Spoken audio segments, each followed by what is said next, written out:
మీరేం చెప్పాలనుకుంటున్నారు? నేను వాళ్ళ ఇంటికి పోయి నా పెళ్లి చేద్దామని అడగటం అది నా ఫస్ట్ తప్పు. వీళ్ళు రోడ్డు మీద బతికే వాళ్ళని తీసుకొచ్చుకొని అసలు వద్దనుకున్నా మళ్ళీ వాళ్ళ మనసులు ఇష్టపడి వాళ్ళు వెళ్ళిపోయారు. వెళ్ళిపోయిన తర్వాత అయ్యో నా కొడుకుని పోగొట్టుకులా తీసుకొచ్చుకొని ఇంట్లో పెట్టుకొని ఆ 3 ఏళ్ళు కూడా మీ ఏనాడు రూపాయి గురించి అడగకుండా మీ అడగలేదంటే మీరు నమ్మట్లేదు కదా. అది మీ ఆ ఇంట్లో తీసుకొచ్చి పెట్టుకోవడమే అది రెండో తప్పు. అది ఇది మేడం అంతే తప్ప మీరు ఏం చేసేలేదు. మీరు అడిగానైనా అమ్మాయి అబద్ధం ఆడుతుందో ఏం చేస్తుందో నాకే తెలియదు. కానీ మాకు 27 సంవత్సరాలు మేడం పెళ్ళి. ఇంతవరకు గొడవ పెట్టుకోవడం కానీ ఏం చేయడం కానీ మా అత్తలో మాట్లాడడం ఏం చేయలేదు. ఎప్పుడైనా కోపం నుంచి బాగా దెబ్బ కూడా మేము సర్దుపోయినాం తప్ప ఎవరు వచ్చి ఇట్లయితే ఏలైతే చూపించలే. అలాంటి వాళ్ళని మమ్మల్ని తీసిందా తీసుకపోయింది, మమ్మల్ని ఆ మనసు మాకు గాయపరిచింది కాబట్టి మాకు ఆ అమ్మాయి మా ఇంటికి కోడలుగా వద్దు కేసు పెట్టుకొని అన్నాం తప్ప వేరే ఉద్దేశం లేదు మేడం. మీరు ఫస్ట్ నేను చెప్పేది అర్థం చేసుకోండి. మీది తప్పు, మీరు కట్నం అడిగారు, దానివల్ల అమ్మాయి వెళ్ళిపోయింది. నేను మిమ్మల్ని తప్పు చెప్పటం లేదండి.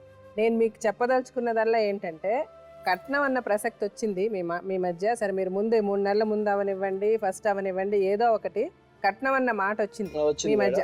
వచ్చిన తర్వాత వాళ్ళు వెళ్ళిపోయారు. వెళ్ళిపోయిన తర్వాత మళ్ళీ మీరు తెచ్చుకున్నారు. తెచ్చుకున్న తర్వాత కూడా ఇప్పుడు మనకి ఎలా ఉంటుందంటే వాళ్ళ అమ్మ చెప్పిన మాట నిలబెట్టుకోవాలి. మీ వరకు ఆవిడ చేసిన తప్పే. ముందే నాకు ఇది ఉంది, ఇది లేదు, నేను చేయలేను, అదే రోజు వాళ్ళు చెప్పేసి ఉండొచ్చు. సో ఇలాగా మీకు వాళ్ళ మీద మనస్పర్ధలు వచ్చాయి అంటే డెఫినెట్ గా కోపం ఉంటుంది కదా. నాకైతే ఉంటుంది, నాకు డెఫినెట్ గా ఉంటుంది. అది మానవ సహజం, అది మానవ నైజం, ఎవరికన్నా ఉంటుంది. అలాగా మీకు కోపం ఉండింది ఆవిడ మీద. ఎప్పుడైతే వాళ్ళ ఇంటి మీద ఒక చిన్న కోపం అనేది ఉందో, ఏదో మాటల్లో వాళ్ళని ఒక మాట మీరు అని ఉండొచ్చు. ఒకటి నాకు అర్థమైన అమ్మాయి మాటల్లో సిన్సియర్గా ఆ అమ్మాయి ఏదో మిమ్మల్ని తప్పు చెప్పాలనో లేకపోతే మీ అబ్బాయిని తప్పు చెప్పాలనో అమ్మాయి ఉద్దేశం లేదు. ఆ అమ్మాయి నాతో చెప్పని కూడా చెప్పలేదు. అమ్మాయి చెప్పింది కూడా నా భర్త చాలా మంచోడు, నా అత్తమామలు కూడా చాలా మంచోడు, నన్ను బాగానే చూసుకున్నారనే చెప్పింది అమ్మాయి. ఏ మాటకు ఆ మాట చెప్పాలి నేను. సో ఇప్పుడు ఇక్కడ అంతా జరిగింది ఏంటంటే ఆ అమ్మాయికి నిజమైన ప్రేమ ఉంది మీ మీద. మీరు బాధపడడంలో నేను 210% మీరు తప్పు ఉందని నేను అనడాలి. మీరు చాలా కరెక్ట్ మీ సైడు. ఏమాత్రం ఏమైనా తప్పులు జరుగుంటే వాళ్ళ సైడే జరిగాయి. అది వాళ్ళు అర్థం చేసుకోకుండా చేశారన్నది మీరు అర్థం చేసుకోండి అని చెప్తున్నాను. మీరు పెద్ద మనసు చేసుకొని ఆ అమ్మాయి తన భర్త తనకు కావాలి అని అమ్మాయి అదే ఉద్దేశంతో ఇక్కడికి వచ్చింది మా దగ్గరికి. వాళ్ళిద్దరు కలిసి ఉంటే బాగుంటుందని నా ఉద్దేశం. అంటే ఇందులో పెద్ద మనసు చేయాల్సింది మీరే.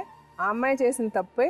ఇప్పుడు ఆ అమ్మాయికి ఎక్కడ నన్ను వదిలేస్తారో, నా బతుకు ఏమైపోద్దా నాత్రంలో ఆ అమ్మాయి ఏది మంచి ఏది చెడు తెలియకుండా మాట్లాడుతుంది తప్పితే ఒకటి మటుకు ఆ అమ్మాయి మనసులో మీ అబ్బాయి ఉన్నాడు, మీతో కలిసి ఉండాలన్నదే ఉంది. అది మటుకు మీరు నా మీద ఏమాత్రం మీకు నమ్మకం ఉన్నా నా మాట నమ్మండి. అవకాశం ఇవ్వచ్చు మేడం. మనం ఏదండి బాధ్యతగా తల్లి బిడ్డలు నడిపించుకుంటే మనం ఇవ్వచ్చు, అవకాశం ఇవ్వచ్చు.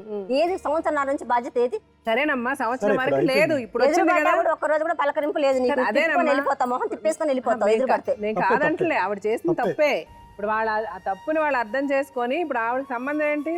అలాగే ఆవిడ అర్థం చేసుకుంటే వచ్చి ఉంటుంది, లేదా ఇప్పుడే చెప్తావు నీకు సంబంధం లేదు, నీ కూతురు దగ్గరికి వెళ్ళకమ్మా అని చెప్తాం. ఇప్పుడు ఆవిడ వచ్చి నేను అర్థం చేసుకుని నేను మంచిగా ఉంటానని మీతో మాట్లాడితే సరే.